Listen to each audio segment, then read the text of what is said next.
الحمد لله رب العالمين والعاقبة للمتقين والصلاة والسلام على أشرف الأنبياء والمرسلين نبينا محمد صلى الله عليه وسلم وعلى آله وصحابه أجمعين وبعد. محترم ناظرین، علامہ ڈاکٹر محمد لقمان سلفی رحمہ اللہ کی زندگی اور ان کے کارنامے محتاج تعارف نہیں ہیں. علامہ موصوف رحمہ اللہ نے تالیفات اور تصنیفات کی دنیا میں جو بیش بہا خدمات انجام دیے ہیں اس سے آپ بخوبی واقف ہیں. علامہ موصوف رحمہ اللہ کی علمی تصنیفات میں سے اور مفید کتابوں میں سے ایک اہم کتاب رش البرد شرح الادب المفرد بھی ہے. الادب المفرد امام بخاری رحمہ اللہ کی معروف زمانہ کتاب ہے. اس کتاب کی اہل علم نے بے شمار شرحیں لکھی ہیں، ترجمے کیے گئے ہیں، حواشی قلم بند کیے گئے ہیں، تعلیقات لگائے گئے ہیں. چنانچہ اس کتاب کی اہمیت کے پیش نظر علامہ ڈاکٹر محمد لقمان سلفی رحمہ اللہ نے بھی اس کی شرح قلم بند کی اور اس کا نام رش البرد رکھا.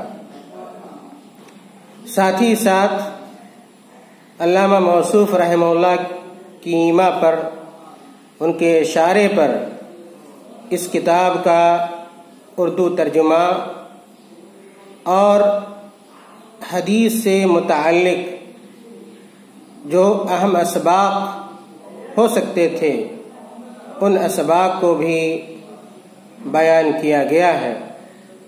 رش البرد کا جو اردو ترجمہ کیا گیا ہے وہ اخلاقیات مسلم کے نام سے موسوم ہے، جس کے مترجم علامہ ڈاکٹر محمد لقمان سلفی رحمہ اللہ کے خوشاچی اور ہر دل عزیز شاگرد جناب ڈاکٹر ذل الرحمان تیمی حفظہ اللہ ہیں، جو ان دنوں حرم مکی کے ائمہ کرام کے مترجمین میں شامل ہیں.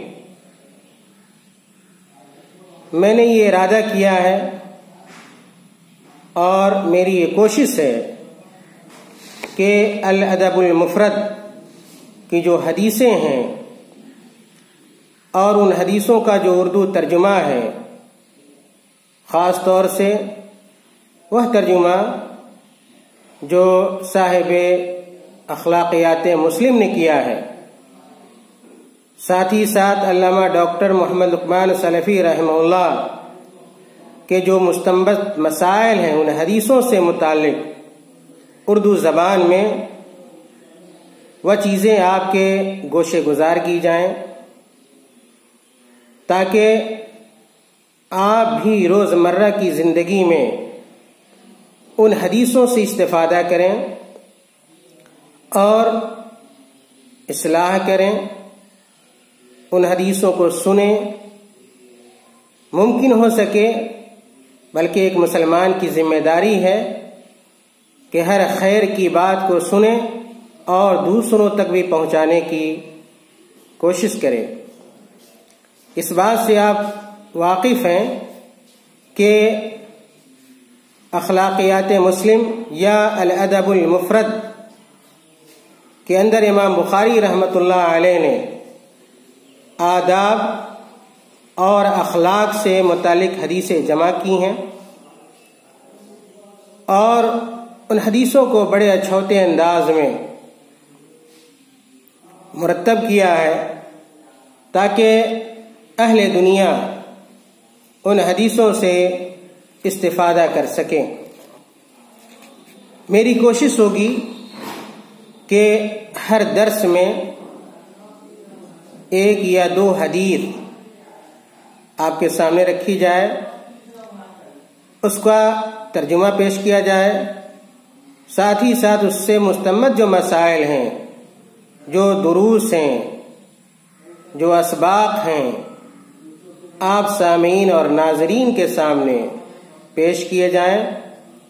اللہ رب العالمین سے دعا ہے کہ اللہ رب العزت ہمیں کہنے، پیش کرنے، اس پر عمل کرنے اور ساتھ ہی ساتھ آپ تمام بھائیوں کو آپ صلی اللہ علیہ وسلم کی حدیثوں سے پورے طور پر فائدہ اٹھانے، اپنی زندگی میں داخل کرنے کی توفیق عطا فرمائے۔ آئیے الادب المفرد سے دو حدیث آپ کے سامنے رکھی جاتی ہے۔ ان دونوں حدیثوں کا تعلق والدین کے ساتھ نیک برتاؤ سے ہے، حسن سلوک سے ہے۔ امام بخاری رحمۃ اللہ علیہ نے اپنی کتاب الادب المفرد میں سب سے پہلی جو حدیث بیان کی ہے، اس کے راوی معروف صحابی عبداللہ ابن مسعود رضی اللہ تعالی عنہ ہیں۔ روایت کرتے ہیں کہ سألت النبی صلی اللہ علیہ وسلم ای العمل احب الى اللہ عز وجل قال الصلاة على وقتها قلت ثم ای قال ثم بر الوالدین قلت ثم ای قال ثم الجہاد فی سبیل اللہ قال حدثني بهن ولو استزدته لزادنی۔ اس حدیث کی تخریج سے متعلق یہ جاننا ہمارے لیے ضروری ہوگا کہ امام عبد الرزاق نے اپنی مصنف میں اس حدیث کو ذکر کیا ہے، ساتھ ہی ساتھ امام مسلم رحمۃ اللہ علیہ کی صحیح کے اندر بھی یہ حدیث موجود ہے۔ اس حدیث کا ترجمہ، سلیس ترجمہ جو صاحب اخلاقیات مسلم نے کیا ہے، وہ یہ ہے کہ عبداللہ ابن مسعود رضی اللہ تعالیٰ عنہ کہتے ہیں کہ میں نے اللہ کے رسول صلی اللہ علیہ وسلم سے پوچھا، یا رسول اللہ، کون سا عمل اللہ تعالیٰ کو سب سے زیادہ پسند ہے؟ آپ صلی اللہ علیہ وسلم نے فرمایا، وقت پر نماز ادا کرنا۔ میں نے پوچھا، پھر کون سا؟ آپ صلی اللہ علیہ وسلم نے فرمایا، والدین کے ساتھ حسن سلوک کرنا۔ میں نے پوچھا، پھر کون سا؟ تو آپ صلی اللہ علیہ وسلم نے فرمایا، اللہ کے راستے میں جہاد کرنا۔ راوی کہتے ہیں کہ اللہ کے رسول صلی اللہ علیہ وسلم نے مجھے ان چیزوں کے متعلق بتایا، اور اگر میں مزید دریافت کرتا تو آپ صلی اللہ علیہ وسلم مزید فرماتے ہیں۔ امام بخاری رحمۃ اللہ علیہ نے اس پہلے باب سے متعلق جو دوسری حدیث بیان کی ہے وہ ابھی سماعت فرمائیں۔ اس دوسری حدیث کے راوی عبداللہ ابن عمر رضی اللہ تعالی عنہما ہیں۔ کہتے ہیں کہ آپ صلی اللہ علیہ وسلم نے ارشاد فرمایا، رضا الرب فی رضا الوالد وسخط الرب فی سخط الوالد۔ علامہ البانی رحمۃ اللہ علیہ کے بقول یہ حدیث حسن درجے کی ہے، اور حدیث کی دوسری کتابوں میں جیسے جامع ترمذی وغیرہ کے اندر بھی یہ حدیث موجود ہے۔ اس حدیث کا ترجمہ جو اخلاقیات مسلم میں موجود ہے وہ یہ کہ عبداللہ ابن عمر رضی اللہ عنہ کی روایت ہے، انہوں نے فرمایا، اللہ کی رضا والد کی خوشنودی میں ہے اور اللہ کا غضب والد کو ناراض کرنے میں ہے۔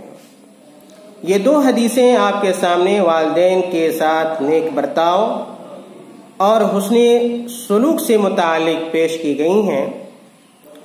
اب آئیے نہایت اختصار کے ساتھ ان دونوں حدیثوں سے جو ہمیں اسباق حاصل ہوتے ہیں، جو سبق ملتا ہے، ان چیزوں پہ نگاہ ڈالتے ہیں۔ علامہ ڈاکٹر محمد لقمان سلفی رحمہ اللہ نے ان دونوں حدیثوں کے ضمن میں جو احکام اور فوائد بیان کیے ہیں، ان میں سے سب سے پہلا فائدہ اور سب سے پہلا حکم یہ ہے کہ مقررہ وقت پر پابندی کے ساتھ نماز ادا کرنے کی تاکید کی گئی ہے۔ اس حدیث سے ہمیں یہ معلوم ہوتا ہے کہ اسلام نے جو نمازوں کے اوقات مقرر کیے ہیں، ان اوقات پر ہم نماز ادا کریں، سستی اور کاہلی ہرگز نہ دکھلائیں۔ دوسرا فائدہ، والدین کے احترام و تعظیم کی کافی فضیلت ہے۔ جو شخص اپنے والدین کے ساتھ احترام اور تعظیم سے پیش آتا ہے، والدین کی خدمت گزاری کرتا ہے، اللہ رب العالمین نے ایسے شخص کے لیے بڑی فضیلت، بڑا مقام رکھا ہے۔ تیسرا فائدہ، لو کا استعمال کرنا جائز ہے، جیسا کہ اس حدیث میں موجود ہے کہ وَلَوِ اسْتَزَدْتُهُ لَزَادَنِي۔ چوتھا فائدہ، حالات اور مخاطب کی رعایت کرتے ہوئے ہی جواب دینا چاہیے۔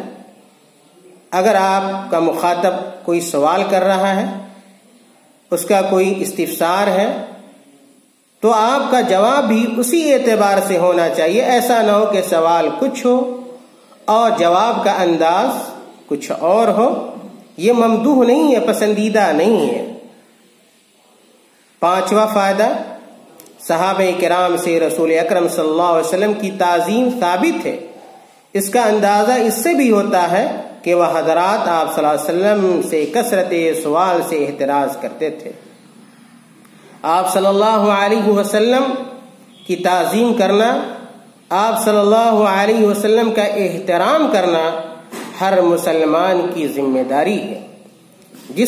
جس مسلمان کے دل میں آپ صلی اللہ علیہ وسلم کی محبت نہ ہو، تعظیم نہ ہو، وہ مسلمان ہو ہی نہیں سکتا۔ آپ صلی اللہ علیہ وسلم کے احترام کرنے والوں میں صحابہ کرام رضوان اللہ علیہم اجمعین سب سے آگے ہوا کرتے تھے۔ احترام ہی کی وجہ سے بسا اوقات صحابہ کرام کثرت سوال سے بھی احتراز کرتے تھے۔ ساتواں فائدہ یا چھٹا فائدہ، سوال کرنے سے پہلے کافی غور و فکر کر لینا چاہیے۔ اگر آپ کسی سے سوال کر رہے ہیں، آپ کے ذہن و دماغ میں کوئی استفسار ہے، کوئی اشکال ہے، یا یہ کہ اگر آپ طالب علم ہیں، اسٹوڈنٹ ہیں، تو اپنے استاد سے سوال کرنے سے پہلے خوب سوچ لینا چاہیے، غور کر لینا چاہیے کہ ہمارا یہ سوال کرنا، ہمارا یہ پوچھنا درست ہے یا نہیں ہے۔ بسا اوقات لوگ ایسے سوالات، بے تکے سوالات کرتے ہیں جس کی وجہ سے جس سے سوال پوچھا گیا ہوتا ہے وہ حرج محسوس کرتا ہے، سبکی محسوس کرتا ہے، شرمندگی محسوس کرتا ہے۔ تو ایسے سوالات ہمارے ہرگز نہیں ہونے چاہیے۔ ساتواں فائدہ، اس حدیث میں مفتی اور استاد کے لیے اس بات کی تعلیم ہے کہ وہ سائل اور طالب علم کے سوالات پر صبر کرے اور وسعت قلبی کے ساتھ انہیں تشفی بخش جواب سے نوازے۔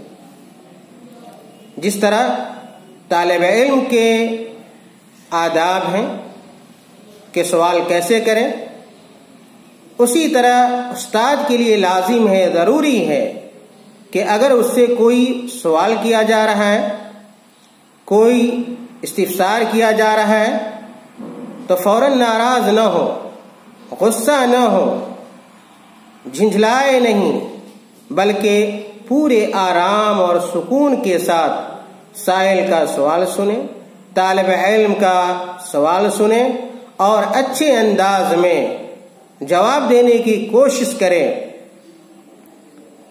اور جواب دیتے ہوئے استاد کے چہرے پر اطمینان و سکون ہو، ناراضگی کی علامتیں نمایاں نہ ہو۔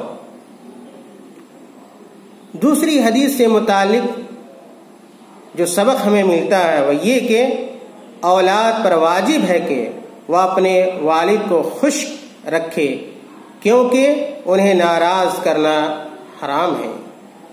بہت اہم سبق ہے، بہت اہم درس ہے ہمارے لیے، آپ کے لیے، تمام مسلمانوں کے لیے، کہ اگر اللہ رب العالمین نے ہمیں والدین کی نعمت سے مالا مال کیا ہوا ہے تو ہم ہر ممکن کوشش ان کو خوش کرنے کی کریں۔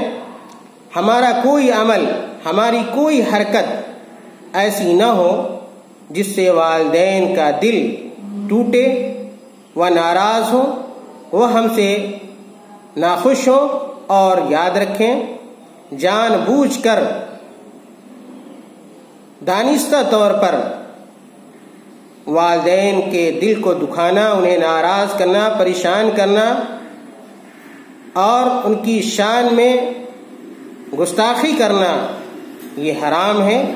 یہ عمل کتاب و سنت کی روشنی میں ناجائز ہے۔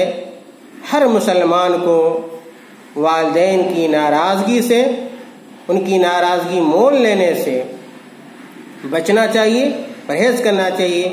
یہی ہمارا قرآن کہتا ہے، یہی آپ صلی اللہ علیہ وسلم کی حدیثیں کہتی ہیں۔ وصلی اللہ علی نبینا محمد وعلی آلہ وصحابتہ اجمعین۔